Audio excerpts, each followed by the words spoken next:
আজকে বৃষ্টির দিন ছিল, তার মধ্যে ছুটির দিন, মানে আজকে সোমবার ছুটি আছে।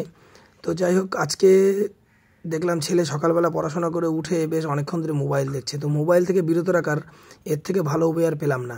দুজন মিলে লেগে পড়লাম শ্যাডো করাতে। তো শ্যাডো এমনি করাতে চাইলাম, তো দেখলাম যে শ্যাডো করতে অনীহা। তো এই একটা খুব ভালো বুদ্ধি পেলাম যে ওকে বল করতে শুরু করলাম, ও ব্যাট করুক। অনেকক্ষণ ধরে ওকে ব্যাট করালাম, তার কিছু অংশ তুলে ধরলাম। অনেকক্ষণ ধরে ব্যাট করাতে ও কিন্তু হাঁপিয়ে গেছিলো, ঘেমেও গেছিলো। তো তারই মাঝে এই যে বৃষ্টির পরিবেশ, বাইরে অবস্থা একদম পুরো খারাপ, টিপটিপ করে বৃষ্টি পড়ছে, কখনো জোরে আসছে কখনো আসতে। সেখান থেকে বাইরে যাওয়ার কোনো উপায় নেই, ওকে নিয়ে যে একটু মাঠে যাব সেটারও উপায় নেই।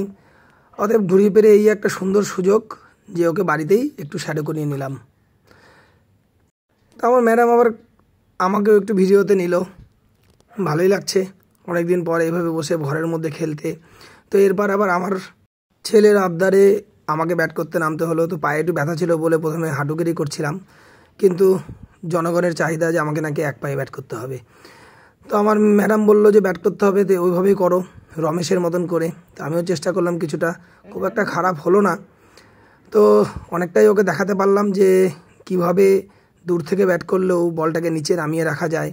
চেষ্টা করলাম, যদি ভুল ত্রুটি হয়ে থাকে তাহলে অবশ্যই যারা দেখছো, যারা প্লেয়ার আছো বা কোচ আছেন, তারা অবশ্যই বলে দেবেন যদি আমার কোনো ভুল হয়ে থাকে।